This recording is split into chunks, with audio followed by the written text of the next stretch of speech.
42 degrees now, 10 minutes past 8 o'clock. Good morning to you and good morning to my guest today. On the phone with me from Cornell Cooperative Extension of Orange County is Susan Ndiaye, who is the head of the Master Gardener program. And I guess you have a true green thumb, eh, Susan? Yeah, good morning, Kate. Thanks. It's always, even though it's snowy and rainy outside, I'm always thinking about growing things and getting ready for the I can spring. tell from the programs that you have that we've got on the wall board already. I can tell that you have your mind on spring, and that's a really good thing to look forward to. And you've got ways to help people look forward to spring, not just daydreaming either. You've got a bunch of stuff coming up. Yeah, so we have lots of gardening classes coming up through the winter. We do one every fourth Saturday of the month at our office here in Middletown, and starting in January, we're doing Rejuvenating Your Landscape. So this is a class if you're a new homeowner, if you're an existing homeowner, and you just want to kind of change things up, kind of reconfigure things. It's going to be a great class, and it will be a way to get out of the dullness of winter and start thinking about greenness of spring again. Make your plans, and then when the weather starts to get warmer, make it actually happen. Because there you go. You really can't do anything much outdoors this time of year, can you? Besides shoveling snow, there's not really much. Yeah, we much could you can do that with your plants, right? Yeah. But you have some programs coming up so rejuvenating your landscape, that's cool. That's, I live in a house that has a couple plants around it. I don't know what they are, and I didn't put them there. So I'm obviously plant impaired. And for Christmas this year, my daughter gave me a hanging plant, but it's made out of yarn. It's crocheted. There you go. So not everyone has a green thumb, right? She knows me so well, but you could probably help people like me. Well, I do have some real plants, too. I have a Christmas cactus that blooms around Thanksgiving. That's close. Okay, nice. Yeah. I have an orchid that's not dead but has never bloomed since I bought it.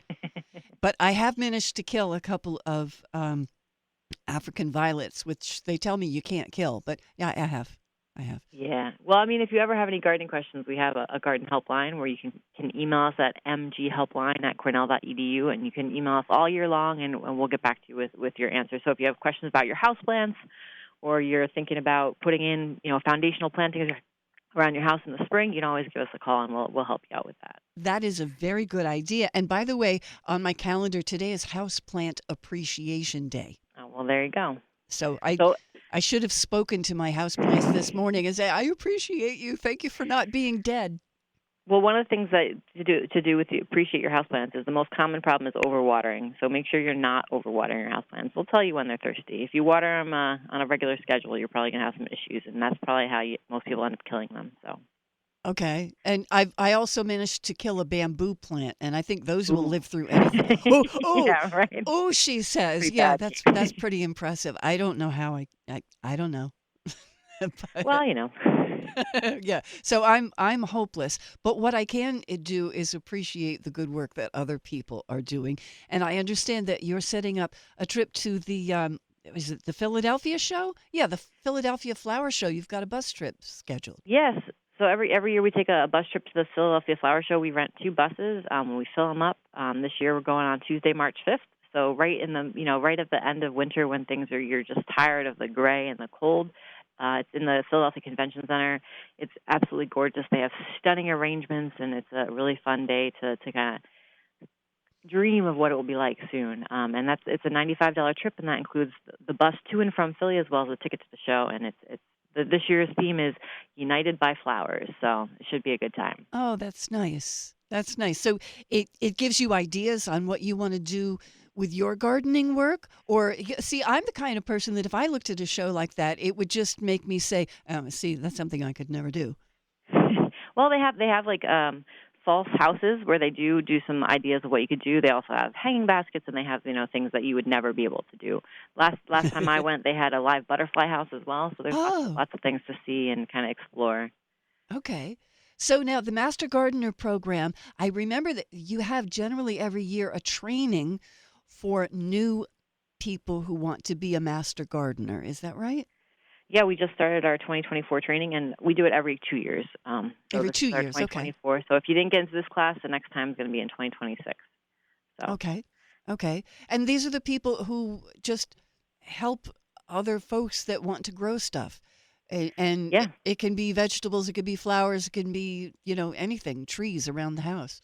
yeah, we have master gardeners. We have about 90 of them currently, and so we have Oh, experts in trees, we have experts in orchids, we have experts in houseplants and ornamentals and native plants. So everyone comes with their own knowledge, and we work in school gardens, community gardens. We do the garden helpline, so we're always out in the community, kind of answering questions and helping people with their plants. now you gave us the email address for the garden helpline, but there's also a phone number, which I have in front of me, 845-343-0664. That does have specific hours, Monday, Wednesday, Friday, 9:30 in the morning until 12:30 p.m. So, you can find that on the website pretty easily, cceorangecounty.org. And if you call the garden helpline, leave us a message, and I will probably be the one that calls you back. So. Okay.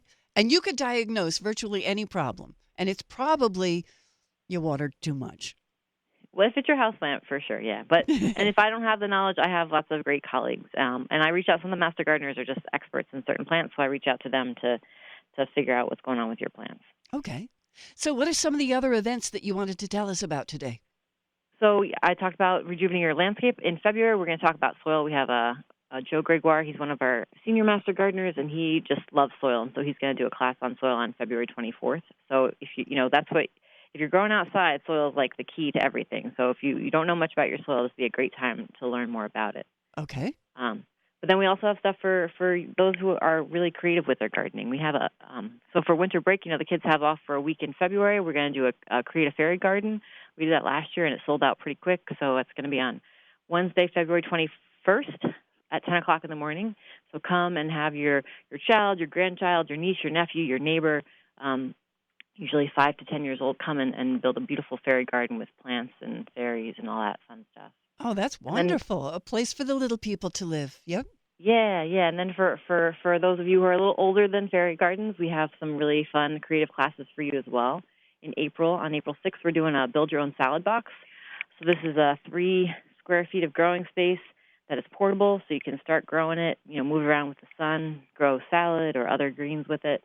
And then we have a teepee trellis class in May, which is always one of our popular classes where, what are you going to do? You want some height in your garden, but you don't have any high plants, so you can vine stuff up these trellises. And they're made out of wood and grapevines, and they're a great addition to any garden. A teepee trellis. Okay. Yeah. All right. That would be nice. So how much time do you spend outdoors gardening on your average summer weekend? As much time as I can. I have 2 small kids, so I drag them over to the community garden. We spend quite a bit of time there, and then also we have some gardens in front of our house, and so we're always digging around and looking at the bugs and tasting the herbs. So yeah, quite a bit of time. That's nice. That's nice. It's something that I wish I was better at, but like some people can look at a plant and say, "Oh, that one is happy, and that one is wilting, and they all look green. They all look the same to me." So I'm not paying attention, I guess. We're going to talk with you more, but we need to take a quick break. We'll be right back. We're talking with Susan Ndiaye of Orange County Cornell Cooperative Extension, especially the Master Gardener program on Wall Radio.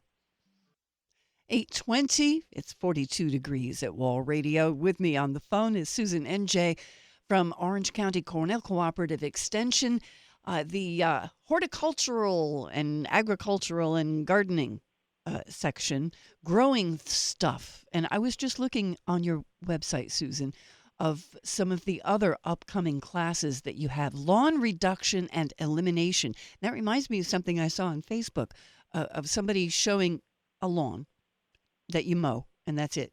And then there's another view of the same lawn with a few flowers over on the side. And then the next year, it's a progression. The next year there's more flowers, but there's some wildflowers over on the side and some butterflies and birds. And is that the kind of thing that you think is a good idea? Less mowing and more wild plants? Yeah, I mean, lawns have their place, right? If you're playing soccer, you have some kids that are running around, they're great. But if you're not using the lawn, it's really kind of a dead zone. There's not really much wildlife that's supported by it. And so there's a lot of great alternatives that will help our wildlife. And so the class that we have in March is called Lawn Reduction Elimination, and it's going to show you how you can slowly kind of build garden beds and get rid of some of that lawn, which will save you in time and money in the long run, because you won't have to be out there on your mower or paying your landscaper or doing all those things that you always do to your lawn. You know, And there's it will be some better for the people, environment. yes, there are some people who just love to mow their lawn. I'm not one of them. I'm not one of those people either. Yeah, I mean, there's a lot of pollution through mowing lawns, and there's a lot of fertilizer that's added, and a lot of pesticides that are added. So, putting in some native plants, starting to cut down on that size of your lawn is a really great idea for the environment. And so that's in March. We're doing lawn reduction elimination, and then for those of you who want to get rid of larger swaths of lawn, we have in April creating a wildflower meadow. So those are kind of two classes that kind of are talking about what can you do with that lawn that's better for the environment. You will bring in more butterflies and be good for the bees and support wildlife and cut down on your maintenance in the I long run. like that a lot. That sounds lovely. I want to come to probably both of them and cross your fingers that it's something that I can do with my non-green thumb. It's really simple, and the master gardeners are there to kind of walk you through it, and we're always there to help you if you struggle along the way. So it's definitely something. If you're thinking about reducing the size of your lawn, these would be great classes for you to attend. I'm thinking about reducing the amount of my lawn that I mow. That's for sure, definitely. Yes. But letting it just grow long is not your best option. Okay. All right. Yes, I accept that. You're right. You're right. Okay, no, this is a wonderful alternative for that. You have so many programs, and the website makes it very easy to find what's going on.